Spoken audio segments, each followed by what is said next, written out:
하나님 말씀 마가복음 4장의 말씀을 같이 봅니다. 마가복음 4장 14절에서 20절까지 마가복음 4장 14절로 20절까지 말씀을 같이 보겠습니다. 한 절씩 교독합니다. 뿌리는 자는 말씀을 뿌리는 것이라.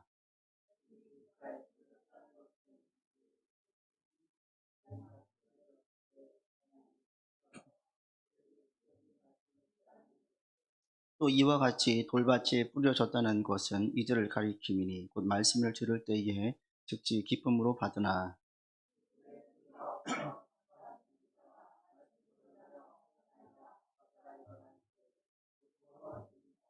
또 어떤 이는 가시떨기에 뿌려진 자니 이들은 말씀을 듣기는 하되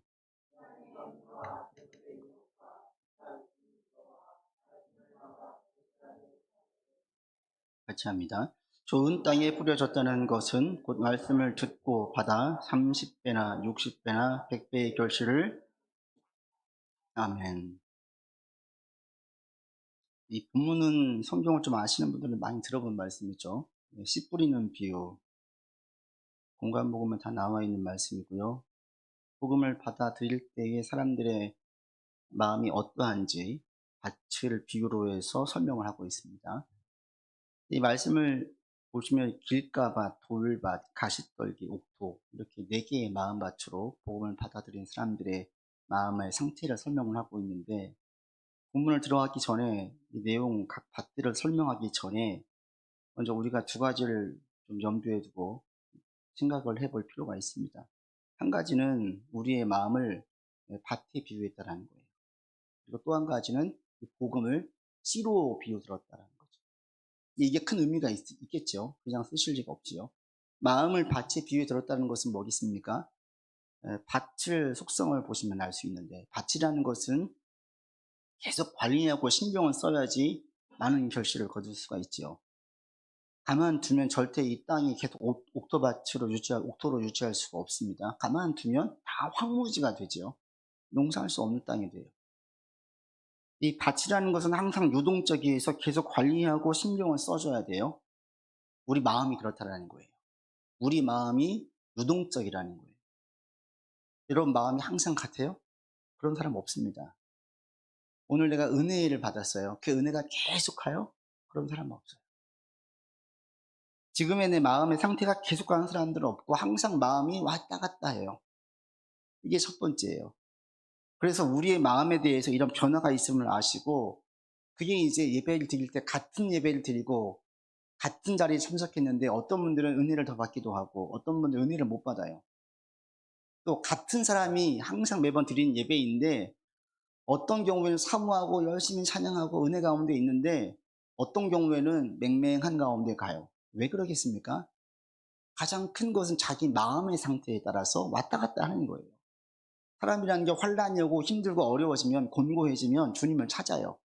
말씀에 대한 사모함이 있고 하나님의 뜻이 무엇인지를 자꾸 알고 싶은 영적인 관심도가 매우 높아져요. 이러할 때는 모든 게 다 찬양 가사 하나가 내 가사이고, 기도하시는 분의 얘기가 꼭 내 얘기 같고, 목사님이 설교하시는 전부 내 얘기만 하는 것 같고 막 와닿아요. 그러다가 마음이 넉넉해지고 풍요로워지고 또 저 높아 저 지나가서 교만해지면 그 다음부터는 이제 하나도 말씀이 안 들어와요. 아, 이것은 A 성도에게 B 성도에게 이건 우리 애가 들어야 되면 자꾸 남 얘기하지 자기한테는 적용을 못 시켜요. 마음의 상태에 따라서 받는 은혜가 달라요. 하나님의 역사가 달라요. 그래서 우리의 마음이 늘 유동적이다. 그리고 또 한 가지는 그래서 마음을 관리해야 한다. 우리가 육체도 정신적으로도 정서적으로도 여러분 관리가 다 필요해요. 오늘날은 정서적으로 정신적으로 피폐해져 있는 분들이 많잖아요. 너무 삶이 각박하고 또 외롭고 바쁘다 보니까 자기 정신과 정서가 망가지고 피폐해지는지를 몰라요. 이게 이제 바닥을 치면 그때서야 아는 경우가 많아요. 그때 회복되기까지 많은 시간이 필요합니다. 그래서 건강한 사람들은 정신적, 육체적인 것뿐 아니라 정신적인 것, 정서적인 것도 같이 신경을 써야 돼요. 그런데 그리스도인들은 더 하나 신경 쓸 게 있는데 마음이라는 거예요, 마음. 이 세상이 우리의 마음이 건강하게 하나님께로 향하게 만드는 곳이냐? 그렇지 않아요. 하나님을 의식하지 않는 가운데 열심히 성실하게 최선을 다해 살면 신앙이 좋아지겠습니까? 신앙이 그대로겠습니까? 신앙이 나빠지겠습니까? 어떤 것 같으세요? 주일 빼놓고 예배를 안 드려요. 근데 열심히 살아요. 자기 일에 최선을 다해요. 성실해요.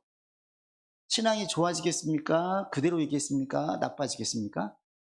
신앙이 나빠져요. 왜냐하면 세상이 우리를 그렇게 만드는 곳이기 때문에 정신 바짝 차리지 않으면 세상에서 막 열심히 살다 보면 내가 하나님으로부터 저만큼 멀어져 있어요. 왜? 이 세상이 인본주의 때문에 그렇습니다. 사람 중심으로 돌아가요. 인간에 대하다는 거예요. 인간의 신 같은 조, 인간의 막강한 힘을 가지고 있어요. 살다 보면 사람이 우상화되어지고 사람이 절대화되어져요. 그러다 보니까 하나님으로부터 멀어져요. 또 한 가지 이 세상은 대단히 물질적인 곳이, 영적인 곳이 아니에요. 세상의 모든 것들은 눈에 보이는 것에 의해서 돌아가요. 능력이 있어야 되고 돈이 많이 있어야 되고 힘이 있어야 돼요. 다 눈에 보이는 것들이에요. 건물 하나도 눈에 보이는 것들이에요. 이게 눈에 보이는 거에 의해서 돌아가요, 세상이. 그러다 보니까 우리도 하나님이 없는 것 같아요. 세상을 보면 하나님의 존재가 없는 것 같아요. 그냥 막 가는 것 같아요. 그래서 세상에서 그냥 열심히만 살면 하나님으로부터 저만큼 멀어져 있지 유지도 되지 않습니다. 물을 생각하시면 돼요. 물 위에 배를 떼어놓어 보세요. 가만 좀 어떻게 하는지 흘러가죠. 계속 흘러가요. 우리 신앙이 그래요. 그래서 정박을 해야 되는 거예요. 단단히 내려가지고 있어야 되는 거예요. 세상에서 열심히 살면 살수록 하나님에서 멀어지는데 가만히 또 들여다보면 그게 아님을 또 알 수가 있어요. 인간이 물질적인 것 같죠. 인간이 대단한 것 같죠. 그런데 실질적으로 어떻습니까? 그렇지 않아요. 오늘날 왜 이렇게 정서적으로 정신적으로 병들고 무너진 사람들이 많는가? 만약에 물질이 최고이고 물질로 만족을 얻을 수 있다면 그런 분이 없어야 되거든요. 선진국일수록 다 행복감과 만족감이 높아야 되는데 반대거든요. 물질이 행복과 비례하지도 않고 이게 우리의 삶에 행복을 부여하지도 않아요. 물질을 어느 순간 이상 찾게 되어지면 사람들은 더 이상 거기에서 의미를 부여하지 못합니다. 별로 실감하지 못, 진짜 부자들은 실감하지 못해요. 의미가 이제 없으니까 막 잊고 싶죠. 물질이 우리 가운데 행복을 주지 못해요. 오히려 사람들이 이 관계지향적인 관계 가운데에서 행복을 느끼고 가족이 화목해야 행복을 느끼고 옆에 있는 사람과 불화가 없이 안정적이어야지 마음 평안을 느껴요. 돈이 다가 아닌 거예요. 장례식장에 가보면 인간의 끝이 어디인지를 우리는 명확하게 보게 되어져요. 깨닫죠. 그래, 나도 정말 우리가 알고 있듯이 올 때는 순서가 있는데 갈 때는 순서가 없어요. 저도 장례식장에 가서 장례 예배를 인도할 때만 느끼는 게 꼭 한 번씩 보면은 여덟 장례가 진행되어지면 꼭 한두 사람씩 젊은 사람들이 들어가 있어요. 더 눈물이 크게 나는 그런 처소를 보면 다 그런 분들이에요. 순서가 없어요. 거기 가면 우리가 깨닫죠. 우리도 다 죽음을 맞이한다는. 인간만 이걸 의식하면서 삽니다. 인간만 영적인 존재예요. 그리고 인간이 절대 신과 같이 우상으로 섬길 수 없는 존재인 것도 사람을 가까이 보면 알아요. 아무리 똑똑한 사람도, 아무리 능력이 많은 사람도 쇠할 때가 와요. 연약해질 때가 와요. 인간이 그래요. 그 힘이 자리에 한 10년, 20년 가고 그 시간이 지나고 나면 그 힘이 시들어버려요. 이게 인간이에요. 그래서 우리 가운데에 인간을 자세히 보면 인간이 신적인 분도 아니고 우상할 수도 없는 존재임을 우리가 깨닫게 되어집니다. 때문에 이 세상에서 우리가 살아갈 때에 우리의 마음이 하나님께 향하도록 힘을 써야 돼요. 왜? 세상에 있다 보면 착각하거든요. 세상이 전부인 것처럼, 사람이 최고인 것처럼, 눈에 보이는 게 대단한 것처럼 착각하게 만들어요. 그래서 우리가 그러할 때에 깨어있고 분별하지 않으면, 관리하지 않으면 우리도 모르는 사이에 준비하고 있지 않다가 내 몸이 병들고 아프면 그때서야 이제 자기가 영적인 존재임을 깨닫는 거예요. 세상을 살아갈 때 우리가 마음을 잘 깨어있고 준비하는 게 얼마나 필요하고 또 중요한지를 보게 됩니다. 여러분, 마음 관리에 힘쓰시길 바랍니다. 이게 첫 번째예요. 내 마음의 관리. 내 마음이 주의 말씀을 들을 수 있고 향할 수 있도록. 그래서 우리의 마음이 늘 주님께 향할 수 있도록 이게 가장 이 마음의 관리를 위해서 그래서 많이 하는 분들이 왜 매일 기도하고 매일 찬양하고 왜 매일 말씀 뭐라고 하겠습니까? 그게 다 뭐냐면 하나님께서 의식하는 거예요. 의식하는 거예요. 여러분 가운데 하나님에 대한 의식이 점점 커지고 많아지기를 바랍니다. 우리 집에 애가 태어나면 어떻게 가만둡니까? 계속 사진 찍어요. 보고, 영상도 보고, 영상도 퍼달라요. 왜 그래요? 너무너무 행복하잖아요. 계속 내 애를 그냥 의식을 해요. 자연스럽게. 여러분, 이렇게 하나님의 의식되어진 사람이 마음 관리를 잘하는 사람. 여러분, 마음이 하나님께로부터 멀어지는 것이 아니라 더 가까워지기를. 세상이라는 곳은 하나님으로부터 멀어지게 만드는 곳이다. 그래서 내 마음이 하나님께 향하도록 내가 지속적으로 관리해야 돼요. 신앙 좋은 분들을 보면 이 관리를 잘해요. 정한 시간으로 기도를 하거나 매일 말씀을 보거나 큐티를 하거나 수시로 들어요. 이게 뭐냐면 계속 내 마음이 하나님께 향해 있는 거예요. 세상이 물질적인 것처럼 보이지만 아니라는 걸 계속 내 스스로에게 리마인드 시키는 거예요. 이게 우리한테 필요합니다. 여러분도 이런 습관들 하나씩 좀 들이실 수 있기를 바라요. 찬양이 좋은 분들은 찬양으로, 뭐 기도로, 말씀으로, 신앙 서적으로 뭐든지 괜찮습니다. 내가 계속 하나님을 의식할 수 있는 삶이 될 수 있도록 이게 습관처럼 생활화시키는 분들이 마음 관리를 잘 하시는 분들이에요. 그렇지 못하면 예배를 드릴 때 맹맹해요. 또 하나 복음을 씨로 들고 있다는 거죠. 복음을 씨로 비유드는 게 어떤 의미이겠습니까? 가장 큰 특징은 씨로 비유든 가장 큰 이유는 20절에 나와져 있습니다. 20절 같이 읽겠습니다. 좋은 땅에 부러졌다는 것은 곧 말씀을 듣고 받아 30배나 60배나 100배의 결실을 하는 자라는 거예요. 씨는 살아있어요. 그런데 살아있는 게 중요한 게 아니라 예수님께서 비유를 준 가장 큰 이유는 많은 열매를 맺는다는 거예요. 복음은 우리 인생에 많은 열매를 맺게 만들어줘요. 사람들을 보니까 의외로 자기가 수고한 만큼 결실을 거두지 못하며 살아요. 이런 사람들이 많아요. 가만 보니까 손해를 한 번씩 안 보신 분들이 없고 사기라든지 피해를 안 당해보신 분들이 없어요. 저도 지난 명절 때 내려갔다가 몇 년 전에 부모님이 누구한테 돈을 6천만 원 빌려줬는데 사기를 당하셨어요. 알고 보니까 동네 분들에게 다 돈을 빌린 거예요. 나중에는 배째라는 식으로 나오니까 이게 답이 없대요. 이제 한참 지난 다음에 말씀을 하시는 거예요. 몰랐지요. 그런데 의외로 한 번씩 돈을 떼먹고 손해를 보고 피해를 본 인생들이 너무 많아요. 그게 이제 한이 돼가지고 막 이를 부득부득 갈고 막 마음 가운데 상함으로 남아있는 분들, 삶이 피폐해지는 것도 모르고 계속 그걸 계속 곱씹으면서 자기 마음의 상처를 계속 골마 터지게 만드는 분들이 너무 많아요. 복음은 뭐냐? 우리의 그런 모든 것들을 하나님께서 결실로 인도해 준다는 거예요. 복음이 뭡니까? 예수가 그리스도이시고 하나님은 우리의 아버지이시고 그리고 우리의 삶을 보호하시고 천국 갈 때까지 인도하십니다. 이게 복음이에요. 이 복음을 듣고 따르는 순간 그런 사람들은 이 세상에서 많은 열매를 맺을 수 있는 가능성이 매우 높아지는 거예요. 많은 열매를 맺을 수 있는 기회와 조건을 얻은 게 이 복음이라는 거예요. 그래서 주님께서 복음을 씨로 비유 들고 있습니다. 많은 열매를 맺을 수 있다.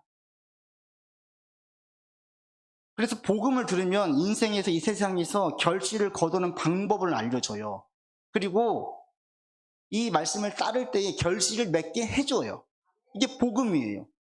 복음은 예수 믿는 것은 죽어서 천국 가는 것만 의미하지 않습니다. 천국과 함께 이 세상에서도 많은 열매를 맺게 해주신다는 거예요. 복음을 잘 따르면 풍성한 수확을 거두게 되고요. 복음을 잘 따를 때에 망칠 뻔한 일들을 주님께서 잘 수습해 주세요. 마무리해 주세요. 내가 혼자 있으면 그냥 이 망치고 끝났을 일을 주님은 그걸 잘 비벼가지고 비빔밥을 만들어 주세요. 이런 일들이 한두 개가 아니에요. 여러분 가운데 이렇게 주님께서 풍성한 결실을 거두게 해줄 것을 기대하는 마음으로 계속 신앙생활 할 수 있기를 바랍니다. 신실한 그리스도인들에게는 정말 주님께서 많은 열매를 맺게 해주세요. 그리고 이 열매가 우리 가운데 있어야 되는 거예요. 복음이라는 것은 대단히 실제적입니다. 추상이나 사상이나 좋은 교양과 훈계가 아니에요. 복음은 우리의 삶에 실제적으로 도움을 줘요.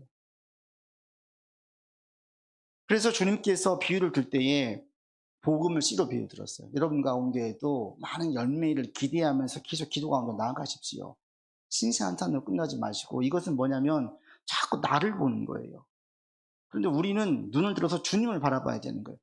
내가 어떤 존재인지를 보지 마세요. 내가 어떤 존재인지. 하나님이 어떤 분이신지를 보라는 거예요. 하나님. 그러면서 주님께서 이 복음을 받아들이는 사람들의 마음을 네 가지로 비유들어서 말씀하십니다. 길가, 돌밭, 가시떨기, 옥토. 보시면 길가는 어떤 것이냐, 15절 같이 보겠습니다.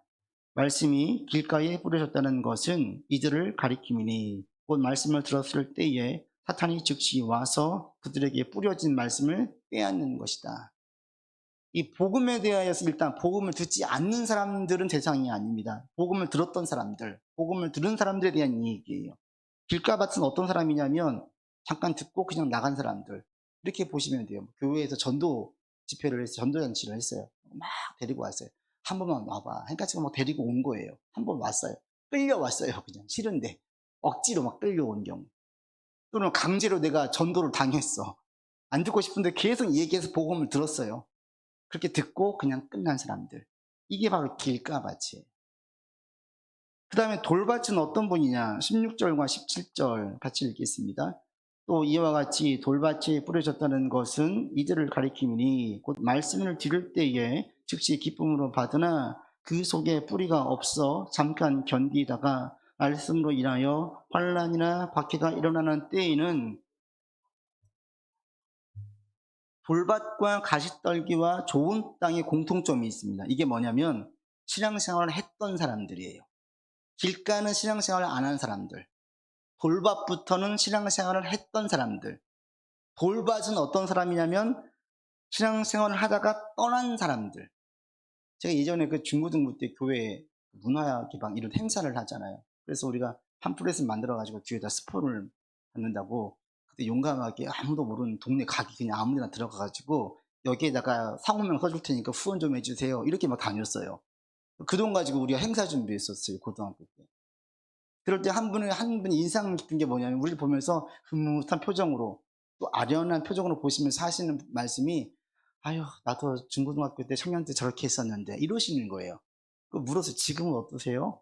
아유 지금 바빠가지고 교회를 내가 안 나가 이러시는 거예요. 근데 그게 왜 그렇게 저에게 딱 각인됐는지 모르겠어요. 오묘한 그 묘한 감정들이 복합적으로 있는 그분의 모습이 떠오르는데 그분이 어떤 분이냐면 이런 돌밭의 마음이 신앙생활을 했다가 지금은 안 하시는 분들. 오늘날 한국 이 교회, 이 사회에 이 돌밭의 마음을 가진 분들이 얼마나 많은지 몰라요. 가난한 성도들, 가난하는 거꾸로 하면 안 나가잖아요. 안 나가는데 자기는 그리스도인이래요.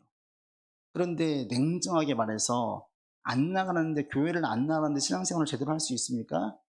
그럴 분들은 매우 극소수예요. 자기가 규칙적으로 성경 보고 기도하는 시간을 늘 떼어놓는 분들, 이런 분들만 그렇지 나머지는 그냥 엉망진창이에요. 왜요? 세상이 어떤 곳인지 말씀드렸잖아요. 정박하지 않으면 떠내려갈 수밖에 없는데 자기는 그렇게 가고 있어요. 계속 가고 있는데 모르는 거예요. 돌밭의 특징이 어떤 자냐, 본문에서 두 가지 얘기죠. 환난이나 박해가 있을 때 넘어지는 자. 그래서 떠나갔어요. 한때 신앙생활을 했어요. 복음을 받아들였어요. 16절에 보니까 기쁨으로 받았어요. 복음을. 좋아요. 교회 나오는 게 좋아. 신앙생활 하는 게 좋아. 그런데 환난과 박해가 오고, 우리로 말하면 힘들고 어려워지니까, 먹고 사는 게 힘드니까 그냥 포기한 거예요. 그러니까 떠나간 분들. 복음을 받고 따르려고 했는데 어려움이 왔어요. 이걸 못 견디는 거예요. 복음은 우리 가운데 많은 열매를 맺게 해주는 특성이 있는데, 그러나 전제가 있습니다. 첫 번째, 열매를 맺으려면 반드시 기다림의 시간이 필요하다. 근데 이것은 세상 이치도 그렇지 않습니까? 어떤 거든지 결실을 거두려면 다 기다림의 시간이 필요해요. 그리고 중요하고 큰 일일수록 더 기다림의 시간이 오래 필요해요. 여러분에게 가장 큰 일이 뭐예요? 보통 일반적으로 어른들이 이야기할 때 자식 농사가 가장 큰 일이라고 얘기해요. 가만 보면 자식만큼 인내하고 기다리는 시간이 필요한 존재가 없어요. 태어나서 준비 딱 해가지고 바로 애가 커요. 저도 아이를 너무 사랑해서 그때 우스갯소리로 아이를 또 입양하고 싶다고 했더니 아내가 난리를 쳤는데, 대신 조건이 있다고 그랬어요. 아이가 한 5살쯤 돼가지고 오면 좋겠다. 너무 힘든 시간들을 아니까. 태어나면 뭐 옹알이하고 뒤집고 기고 걷고 이거 다 해야 되는 거잖아요. 내이니까 돈 주면 사람은 하시겠어요, 여러분? 쉽지가 않아요. 한 번쯤 병치레야 하고 병원 다녀야 되고. 그게 답니까? 좀 컸다고 자기 얘기하고 자기 의견 얘기하고 반항하고 마음고생하는 게 한두 번이 아니에요. 그럼에도 불구하고 이 아이를 키우는 것이 가장 귀하고 중요하기 때문에 계속 인내하는 거예요. 세상이 가운데 큰 일일수록, 중요한 일일수록 긴 기다림의 시간이 필요해요. 복음이 주는 열매도 마찬가지예요. 우리 가운데 반드시 인내의 시간이 필요합니다. 그러니까 말씀을 듣고 아멘, 기도 응답될 거야, 반드시 응답될 거야, 됐어 가면 봐도 응답이 돼요? 안 돼요. 그 실망을 하는 거예요. 더 어려움이 생기면 이제는 그냥 떠나가는 거예요. 복음이 열매를 맺는 데에 반드시 기다림의 시간이 필요합니다, 여러분. 이 사실을 잊지 않기를 바라요. 지금 내가 말씀에 순종하고 은혜 받아서 이 말씀을 내 인생의 모토로 삼고 막 달려나가겠다. 그게 결실이 맺기까지는 많은 시간이 필요해요. 그리고 또 한 가지 인내의 시간과 함께 뭐가 있어야 되냐면 반드시 힘들고 어려운 시련과 고통의 시간이 동반됩니다. 시련과 고통이 없이 열매를 맺을 수가 없어요. 한때 농구 선수였다가 지금 연예인으로 생활하고 있는 서장훈 씨가 2017년도에 청춘 페스티벌 거기 연사로 나왔어요. 그래서 한때 막 어떤 얘기가 있었냐면 노력하는 사람은 즐기는 사람이 이길 수 없다, 이런 말이 확 돌았거든요. 서장훈 씨가 나와가지고 하는 말이 즐기는 사람을 노력을 이길 수 없다고요? 여러분 다 뻥입니다, 이런 거예요. 뻥이라는 거예요. 즐겨서 뭘 이뤄낼 수 있는 것은 단연코 없습니다, 이분이 강하게 얘기하는 거예요. 즐겨서 못 이뤄냅니다. 노력하는 자가 즐기는 자를 못 따라간다는 건 다 거짓말하는, 자기는 분노를 느낀대요. 자기가 선수로 있을 당시에 경기를 한번 뛸 때마다 3kg씩 빠졌대요. 높은 목표를 이루는 데에는 반드시 고통의 순간이 꼭 있습니다. 자기가 농구할 때마다 얼마나 이기고 지는 것에 부담이 컸는지 결벽이 생기고 징크스가 있었대요. 그래서 무엇인가를 좀 높은 것을 이루려고 하면 반드시 고통스러운 순간이 온다는 거예요. 맞지 않습니까? 즐기는 사람만 있습니까? 반드시 힘든 시간이 있어요. 고통의 시간이 있어요. 이 시기를 이겨내는 거예요. 그 다음에 즐기는 거죠. 그거 없이 어떻게 즐겨요? 안 돼요. 정말 눈물 젖은 빵을 내 혼자 먹는 거예요. 그 시간이 필요한 거예요. 세상의 일도 이러한데 하나님께서 주시는 상이 훨씬 큰 상이라면 더더욱 그렇습니다. 눈물의 시간과 고통의 시간이 반드시 있어요. 여러분들 가운데 이런 시간을 보내시는 분도 있을 것입니다. 이 시기를 견뎌야 돼요. 이겨내야 되는 거예요. 더 단단히 붙잡아야 되는 거예요. 그러할 때 그 사람들이 믿음으로 이어져요. 그런데 이 돌밭의 마음은 그게 턱 얹어지니까 싹이 났다가 이 큰 돌 때문에 이 돌을 치워야 되는데 못 치워요. 계속 믿음으로 뚫고 나가야 되는데 못 나가는 거예요. 이게 돌밭이에요. 오늘날 교회를 떠나간 사람들 가운데에 이런 분들이 너무 많아요. 그래서 오늘날에는 불신자 전도도 중요한데 사실은 실족한 영혼들, 미혹당한 영혼들, 떠나간 영혼들, 이들에 대한 관심 또한 절대로 불신자 못지않게 크게 가지고 있어야 되는 거예요. 여러분 인내의 시간이 꼭 필요함을 기억하시고 인내하세요. 내가 다른 건 못해도 내가 버틸 수는 있다. 이것도 실력이에요. 좀 맷집을 키우시길 바랍니다. 내가 버틸 수 있다. 내가 그래, 말씀으로 전에 버티겠다. 그리고 고통이 와도 내가 견디겠다. 이런 마음을 여러분 가지고 나가셔야 그게 우리 가운데 고통으로 끝나지 않고 열매로 이어집니다.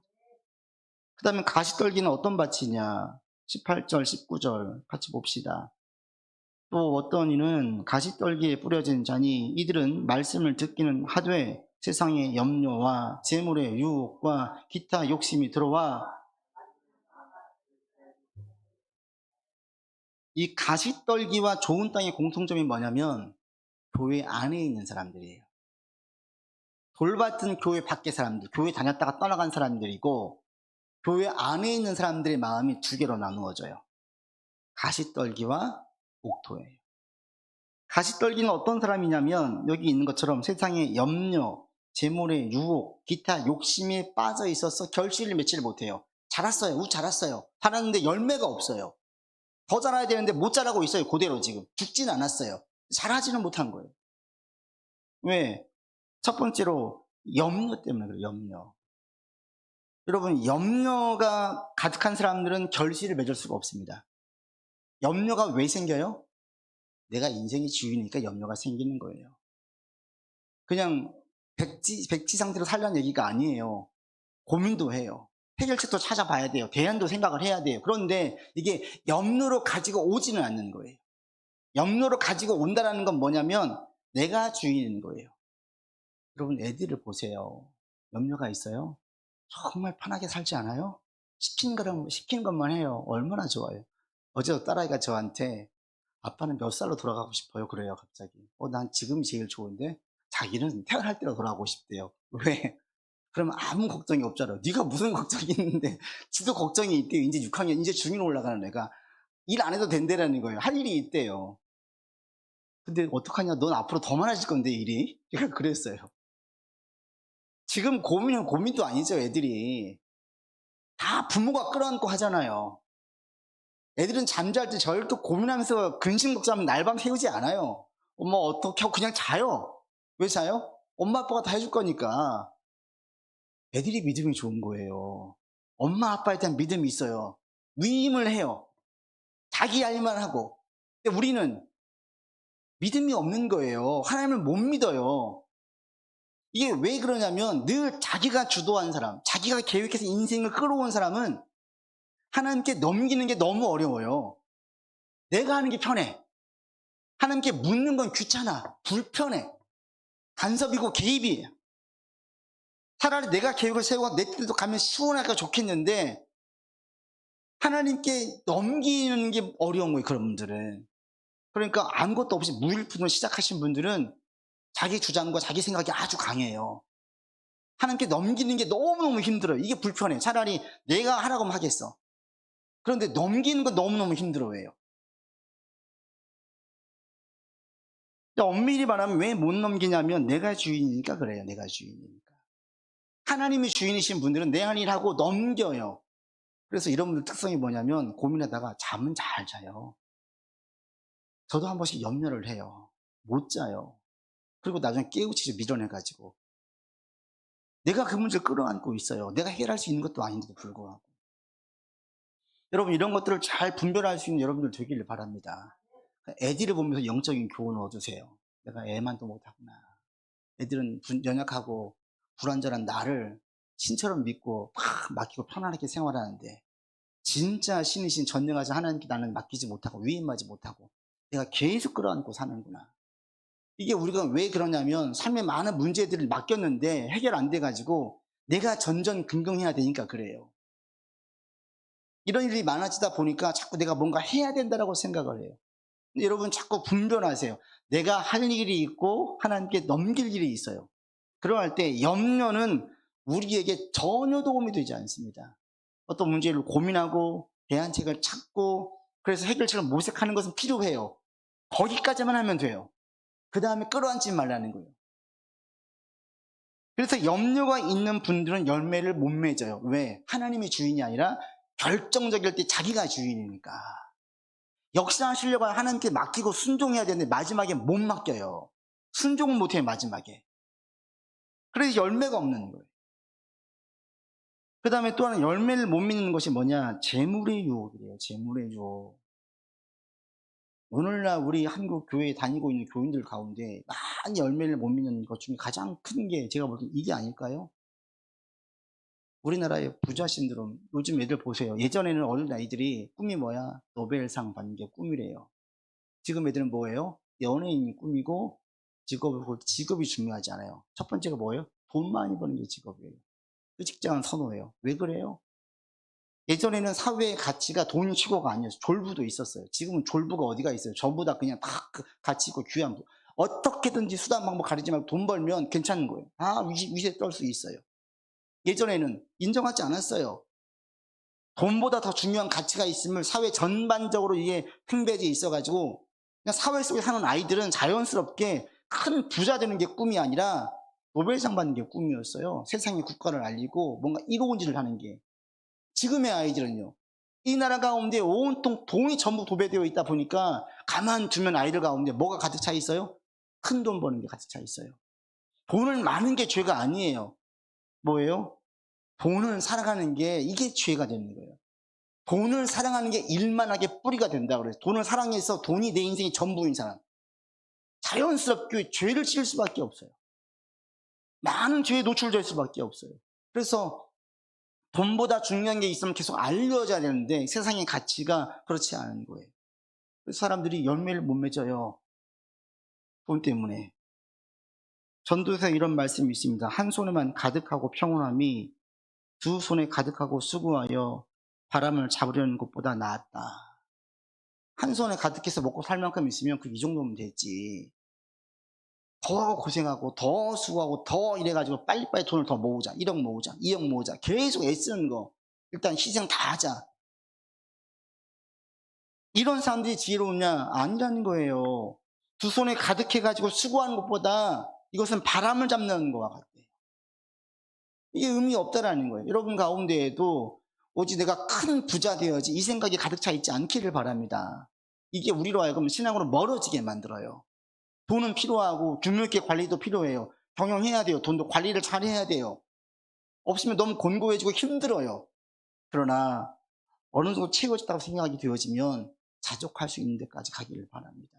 세상은 그렇지 않아요. 돈의 속성이 우리한테 자족하게 만들어주지 않습니다. 이 정도면 됐다. 그러면 그 가운데 평안을 주시고 하는 거예요. 그런데 돈의 유혹에 빠져 있는 분들은 마음에 평안이 없어요. 불안과 긴장, 자연스럽게 눈에 보이는 것에 내가 휩쓸릴 수밖에 없습니다. 또 한 가지는 기타 욕심이에요. 다양한 욕심들, 물욕뿐 아니라 욕심이 얼마나 많이 있어요. 과시욕, 명예욕, 엄청나요. 권력욕. 이런 게 빠져 있으면 열매를 맺을 수가 없어요. 그래서 이런 사람들은 열매를 맺지 못하고, 이런 사람들은 요즘에 교회에 나와요. 교회를 다녀요. 예배도 드려요. 왔다 갔다 해요. 기뻤다가 기도도 했다가 또 자기 마음대로 했다가 열매가 없어요. 결정적일 때 순종을 못 해가지고. 여러분 가운데 가시들이 있다면 그 가시를 자꾸 제하기를 바랍니다. 우리의 삶에 살면서 세상에서는요 계속 우리한테 가시를 줘요. 순간순간 이게 관리해야 돼요. 여러분 마음을. 그렇지 않으면 우리의 마음이 옥토밭이 안 돼요. 그 다음 마지막에 옥토밭입니다. 20절 같이 읽겠습니다. 좋은 땅에 뿌려졌다는 것은 그 말씀을 듣고 좋은 땅이 결실을 맺어요. 여러분 다 좋은 땅이 되셔야 돼요. 그리고 우리 안에 있는 가시들, 돌밭들, 돌들 제한해야 돼. 솎아내야 되는 거예요.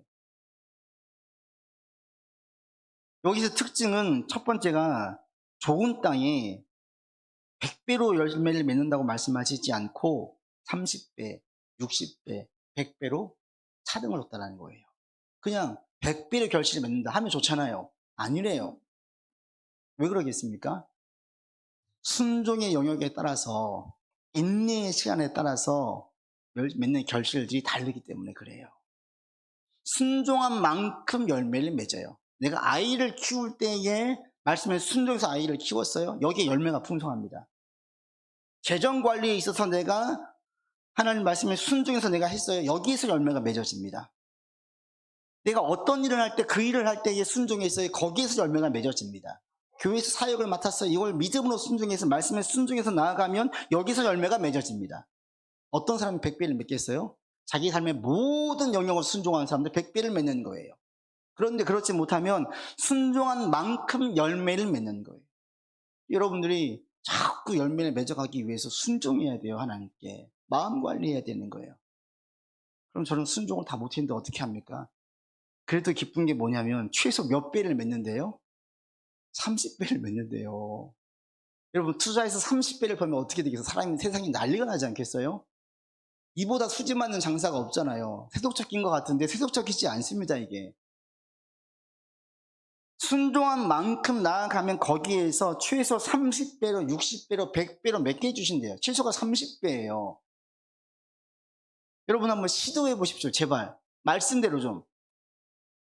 말씀대로 어떤 영역을 시도해 보세요. 이게 얼마나 어려운데요. 거기서 말씀의 하나님의 뜻이 무엇인지 알아야 돼요. 분별해야 돼요. 세상의 가치와 세상의 상식과 세상의 지혜와 하나님의 말씀이 달라요. 순종하려고 할 때는 많은 저항과 인내와 시련과 때로는 바보 같은 소리를 들을 수도 있어요.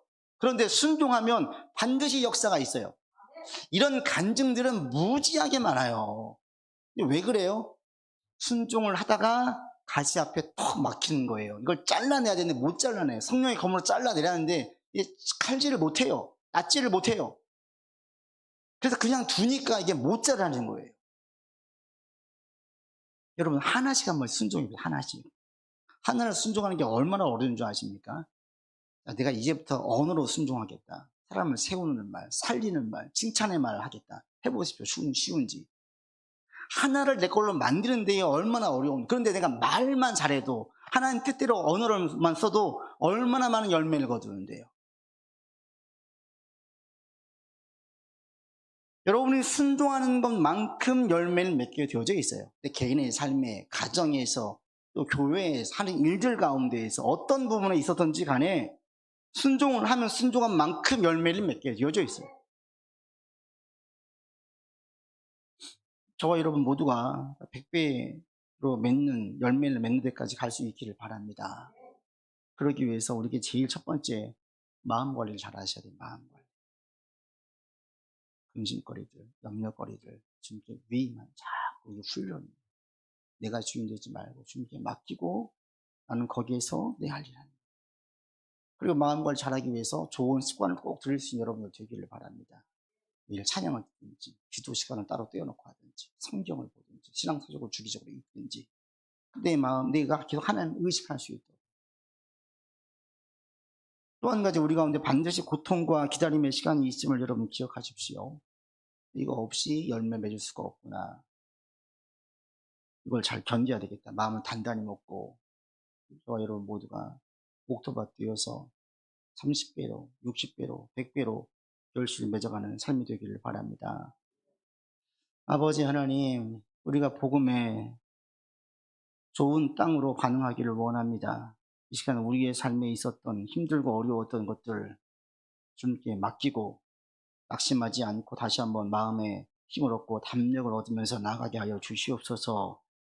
나는 힘이 연약하나 우리 주님은 강하시기에 주님께서 마음만 먹으시면 모든 상황 개선시켜 주시고 모든 상황 이끌어 주실 것을 믿습니다. 이 믿음으로 믿고 맡기면서 나가는 우리들에게 인도하여 주시옵소서. 하나님, 우리의 땅이 우리의 마음이 같이 떨게 되지 않기를 원합니다. 세상의 염려로 내가 끌어안는 어리석은 자 되지 않게 하시고 재물의 유혹에 빠지지 않게 하시고 기타 욕심에 빠지지 않도록 인도하여 주시옵소서. 오직 주님께 순종하는 삶을 살아 우리의 삶의 많은 영역에서 열매를 맺기를 원합니다. 30배의 결실을 보게 하여 주십시오.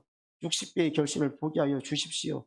종국의 100배의 결실로 이어지는 우리의 삶이 되게 인도하여 주시옵소서. 우리 구주 예수 그리스도 이름으로 기도드립니다. 아멘.